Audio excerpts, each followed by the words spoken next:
Dans le deuxième épisode de cette série, Couple et confinement, on a comparé le confinement à un ultra-trail. L'ultra-trail, c'est une course d'endurance de très longue durée. Le confinement, c'est aussi une épreuve d'endurance. Une course dans laquelle on a été projeté un peu malgré nous. Et quand on est en couple, c'est aussi une épreuve à vivre en équipe. Du coup, si comme prévu le confinement se termine le 11 mai, on est aujourd'hui à la moitié du parcours, peut-être moins, parce qu'on ne connaît pas bien la ligne d'arrivée. Mi-parcours, on se disait que c'était le bon moment pour faire un premier bilan, pour faire le point sur le chemin qu'on a parcouru, pour évaluer nos forces, éventuellement revoir notre itinéraire, mesurer nos réserves. Donc ce qu'on vous propose aujourd'hui, c'est de prendre un temps tous les deux, un temps en couple, pour faire une sorte d'état des lieux. Donc l'idée, c'est de mettre les choses à plat pour mieux repartir. C'est aussi l'occasion de vivre un cœur à cœur. Donc installez-vous confortablement, servez-vous une tasse de café, un verre de je ne sais quoi et prenez un moment de qualité tous les deux. Les épreuves d'endurance sont hyper exigeantes pour le corps et pour l'esprit. La première chose qu'on peut se poser comme question, c'est comment je me sens aujourd'hui ? Est-ce que je suis découragé ? Est-ce que je suis motivé, épuisé ou alors requinqué ? Et pourquoi ? Qu'est-ce qui fait que je me sens comme ça ? Et mon coéquipier, lui, comment il se sent ? Où est-ce qu'il en est ? On vous propose de prendre le temps de regarder ce qu'on a traversé ces 4 dernières semaines. Les sportifs, ils appellent ça une analyse d'épreuve. Donc l'endurance, c'est une épreuve, comme Aymeric vous disait, qui requiert à la fois le corps, le mental, mais aussi le cœur.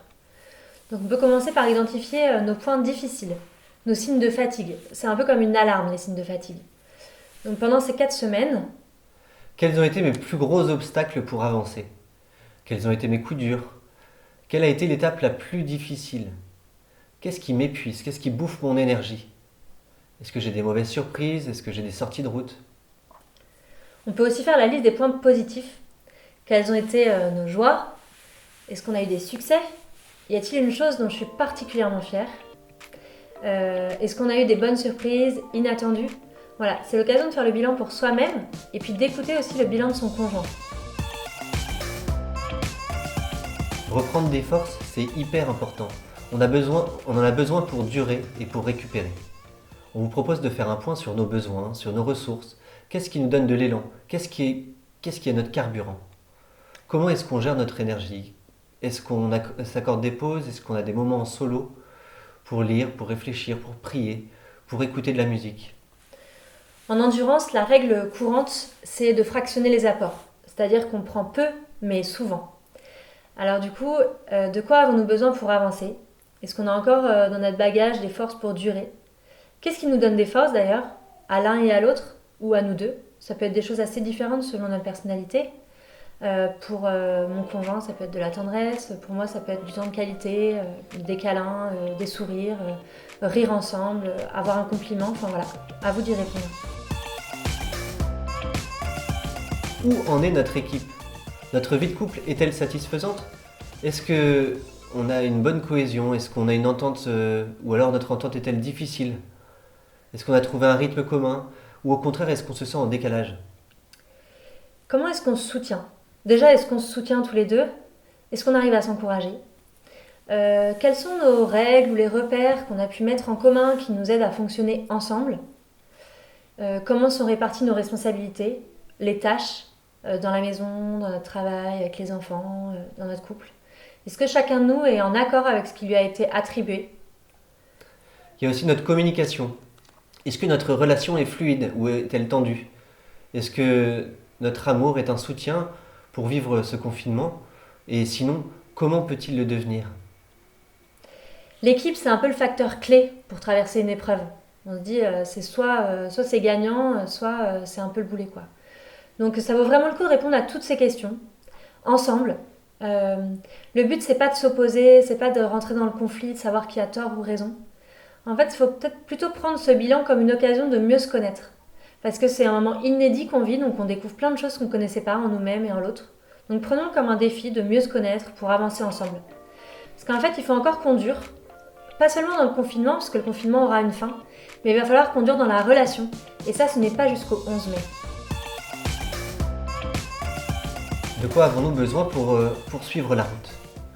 Avec tous ces constats, comment pouvons-nous préserver, voire booster notre endurance? Est-ce qu'on doit garder le rythme, réduire l'allure, augmenter la cadence? Quelle victoire voulons-nous? Quelle est notre vision? Comment voulons-nous terminer ce confinement? Voilà, alors, on vous propose de réfléchir à ce qu'on peut mettre en place, ce que vous pouvez mettre en place dans le quotidien pour vivre ces prochaines semaines ensemble, encore mieux qu'aujourd'hui ou alors moins pire qu'aujourd'hui, tout dépend de la situation qu'on vit. Voilà, on peut viser un changement, pas un changement radical, quelque chose qui va être progressif, pas à pas. On peut aussi s'interroger sur ce qu'on peut faire pour rendre service à l'autre, pour s'aider l'un et l'autre, pour se soutenir. Que puis-je faire pour rendre tes journées meilleures? Qu'est-ce qui te rendrait service? Et puis réfléchir aussi à une demande éventuelle qu'on peut faire à l'autre. Lui demander un coup de pouce, une aide, de prendre en charge quelque chose de supplémentaire ou de le faire différemment. Voilà, on peut se reposer l'un sur l'autre et s'entraider. Avant de poursuivre notre chemin, prenons le temps de refaire nos forces, l'un par l'autre et l'un avec l'autre.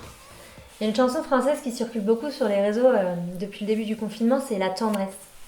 Vivre sans tendresse, justement, on ne le pourrait pas. L'amour sans la tendresse ne serait rien. Voilà, c'est une chanson qui est interprétée par Bourvil et qu'on vous invite à écouter. Et du coup, on peut faire ce moment de bilan, un moment de tendresse. Voilà, c'est le moment pour se regarder, prenons le temps de nous regarder dans les yeux, de nous toucher, de nous enserrer, de nous embrasser, bref.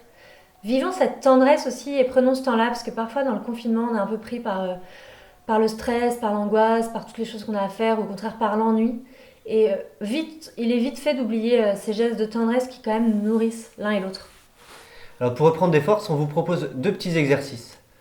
Le premier, c'est de se remercier l'un l'autre pour une chose vécue durant ce premier temps de confinement. Et le deuxième, on voudrait vous suggérer de se demander pardon pour une chose qui a blessé l'autre. Alors ça peut être une chose dont on est responsable, mais on peut aussi se demander pardon même si on n'est pas en tort. C'est-à-dire que demander pardon, c'est vraiment vouloir exister pour l'autre et puis lui montrer qu'on est sensible au fait qu'il ait été peiné, qu'il ait été blessé par quelque chose. Pour autant, ce n'est pas pour ça qu'on est en tort. Mais le pardon répare. Et puis pour ceux qui le souhaitent, la prière, c'est aussi un super moyen pour se fortifier. Alors on va aussi terminer cet épisode en priant. Vous pouvez écouter, vous pouvez vous joindre à nous, fermer vos yeux, ou alors stopper la vidéo si vous n'êtes pas à l'aise. Sentez-vous libre.